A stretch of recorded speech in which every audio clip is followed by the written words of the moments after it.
suis Antonia Burezi, je suis actrice dans la vie, collaboratrice artistique de l'équipe d'Atlas, puisque je travaille avec Anna et Joan depuis des années maintenant.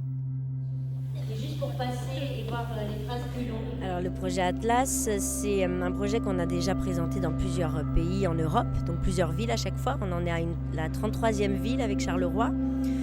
Donc à chaque fois on arrive dans une ville, le théâtre qui nous accueille a fait un travail en amont, à savoir réunir 100 personnes. Donc nous on arrive avec une dramaturgie, une forme fixe, cette performance qu'on présente à chaque fois. Mais comme il s'agit d'une prise de parole à la fois individuelle, parce qu'il y a une succession de personnes de 1 jusqu'à 100, donc 1, puis 2, puis 3, puis 4, selon un système un peu répétitif, complètement répétitif, qui à chaque fois amène une nouvelle personne jusqu'à ce qu'on arrive à un chœur de 100 personnes sur scène. Chaque personne prend la parole. Donc c'est un espace d'expression où la personne va se situer par rapport à sa profession, à son activité dans la société, comment il s'inscrit, quel est son rôle dans cette société. Et ça se limite pas à ça, ça c'est le point de départ. Et puis après la personne peut ajouter quelque chose qu'il a envie de partager, une revendication, une observation, un souhait. Voilà, donc ça a une nature et politique et sociale, mais chaque personne, chacun des participants va venir injecter une prise de parole, une matière qui lui est propre, qui vient de lui et qui est réelle. Moi je m'appelle Delphine, j'ai 29 ans et je suis gestionnaire de projets culturels ici à Charleroi. J'étais déjà venue ici à Charleroi Danse pour faire de la figuration, donc voilà, c'est toujours gai de se retrouver sur la scène et d'un peu être partie prenante du monde du spectacle, même si on n'a rien à voir, de participer à ça, de voir les coulisses. Gestionnaire de projet qui trouve que le travail est une forme d'esclavage moderne, dérange. Effectivement, on rencontre plein de gens, pas uniquement des Carolos, puisqu'il y a des gens qui sont venus de Bruxelles par exemple. Et ça, c'est super gai. C'est ça qui fait le plaisir de participer à un projet associatif, participatif.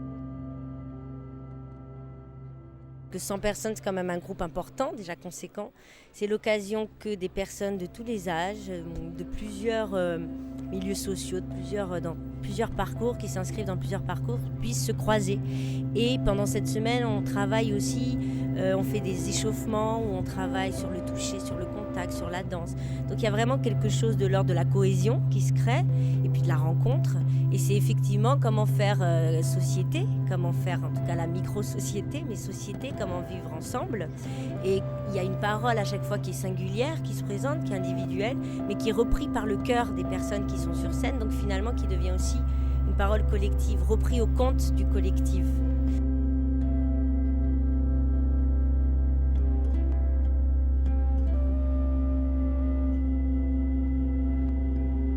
Je m'appelle Jean, j'ai 67 ans. Au fur et à mesure des répétitions, on ressent le projet et c'est bien parce qu'on sent toutes ces vagues successives, tous ces cas qui viennent nous expliquer un peu leur vie, comme ça au grand public, mais c'est ça qui m'a touché. Je suis venue parce que ça avait l'air chouette et j'avais envie d'essayer. C'était une nouvelle chose pour moi. Et je m'appelle Pierrot, j'ai 10 ans. Giancarlo Romeo, photographe et animateur socioculturel dans un institut de sourds et aveugles et d'handicap associé. Déjà au moment de la présentation, parce qu'au tout début on s'est un petit peu présenté et tout ça, c'était un peu passionnant que les gens s'expriment comme ça. Et c'est là qu'on rentre vraiment au cœur de la population. Quand les gens viennent comme ça et s'expriment.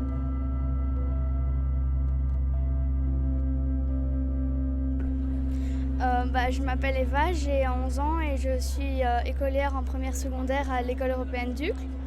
Ma maman qui avait participé aussi, donc j'avais envie de voir ce que c'était, comme les répétitions étaient trop longues, donc je voulais aussi le faire. C'est très satisfaisant et c'est bouleversant parce que ce projet, comme je vous disais, c'est aussi tout le processus, c'est tous ces jours passés avec ces gens et ça apprend et à chaque fois qu'on le fait, on s'en lasse pas parce que ça se recycle, on retrouve encore des nouvelles personnes et des nouvelles histoires. Donc c'est très beau, oui, c'est un très beau projet à mener.